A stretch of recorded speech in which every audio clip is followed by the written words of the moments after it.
What pains me most about this movie is that it is such a beautiful title. Welcome to my channel. My name is Joseph and I'm a film fanatic. We discuss movies, series, stories in general, and what it takes to make them good. The person that asked me to do a review of this movie knows exactly what they are looking for in my mouth, and they are going to see it. Water and Garri. This is your spoiler warning.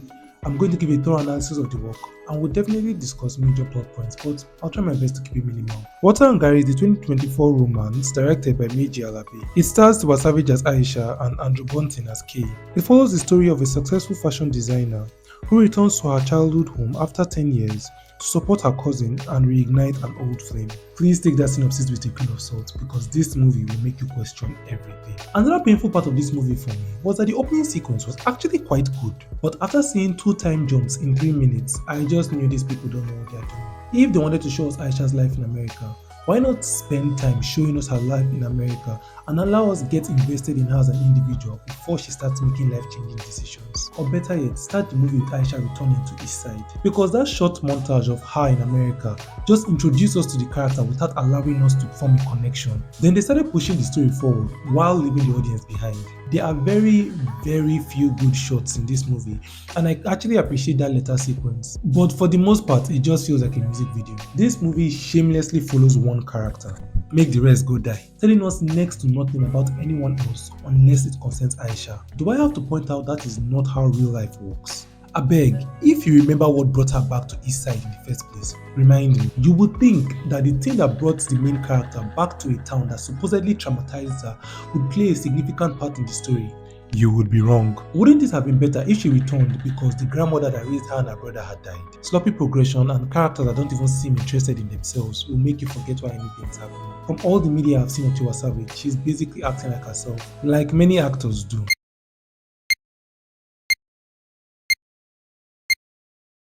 The difference is she doesn't have the good script or execution that most of these people do. Jemima Osunde and Mike Afolarin, who played Stephanie and Midi respectively, could have really helped this movie with a little more significant screen time, but Andrew Bunting's accent was just as confused as the writers. As you tell yourself, you don't know say your husband they chase small girls for the streets. And what tell me why they pay you?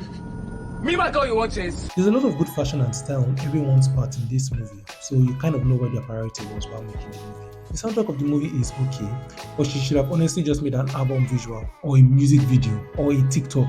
Another thing this movie did that was just scratching my bum was how everyone kept on saying, "Things have changed since you left, Aisha." Aisha, this is not the same town you left behind, though. This side no be like this side before. I didn't see the before, I didn't see the after. If this was a good movie, the East Side itself would have had a little bit of agency. Wakanda Forever had similar problem because I don't know why Talokan was more interesting than the Wakanda that was supposed to be forever. This movie has flashbacks. It could have used that to actually show us the before and after of East Side with a good subplot and pacing. Instead, we get like 2 to 3 scenes and a montage and they called it a day. Jesus is Lord. When casting a romantic couple, they are usually casted together and not separately because aside from chemistry between the characters and the actors, people should look at the couple and see a good pair, irrespective of several factors. Why do you think many people were pissed off at this? Not only are we supposed to take Aisha and Kay as a couple, we're supposed to believe that they are in the same age group, or Kay might be older, saying as it was Aisha's brother's friend.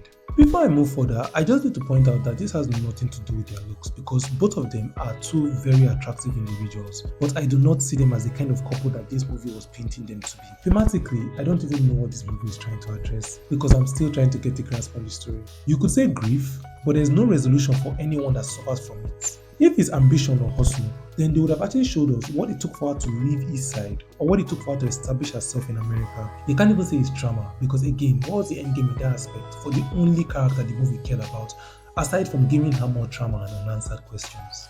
With the way it ended, the only logical takeaway is say no to cultism. In conclusion, I give this I saw it too.